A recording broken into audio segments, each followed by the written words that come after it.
మాజీ విద్యుత్ శాఖ మంత్రి గారు జగదీశ్వర్ రెడ్డి గారు మాట్లాడుతూ ఏమన్నారంటే, మీరు అప్పులు చేయకండి, మీరు ఇచ్చినటువంటి హామీలని మీరు సాధించండి, నిలబెట్టుకోండి అని అన్నారు. అది ఎవరికైనా సాధ్యం కాదు. ఎందుకంటే మీరు అప్పులు చేయకుండ్రి, మీరు ఇచ్చినటువంటి హామీలు నిలబెట్టుకున్నారంటే అది సాధ్యమయ్యే పని కాదు. ప్రాక్టికల్గా రాజకీయంగా విమర్శలు చేయొచ్చు, రాజకీయంగా ప్రసంగాలు చేయొచ్చు. కానీ కాంగ్రెస్ పార్టీ బాధ్యత ఈరోజు మంత్రి గారు ఒక విషయం స్పష్టం చేయాలి. ఈ 200 యూనిట్లు ఎప్పటి నుంచి ఫ్రీ ఇస్తారు?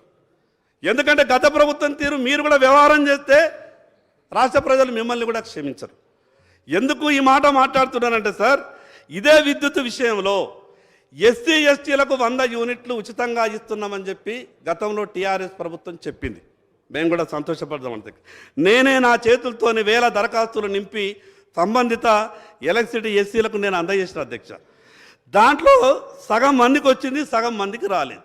దాంట్లో కూడా ఇంకేం మతలమైందంటే అధ్యక్ష, 100 యూనిట్ల వరకు ఉచితంగా ఇస్తున్నాం అన్నాము, కానీ 101 యూనిట్ అయితే 101 యూనిట్కు బిల్ అయింది. కానీ జరగాల్సింది ఏం జరగాల? వాస్తవంగా 100 యూనిట్ల వరకు ఫ్రీగా మీరు హామీ ఇస్తే మిగతా 110 యూనిట్లు వాడితే 10 యూనిట్లకు మాత్రమే బిల్లులు వసూలు చేయాలి.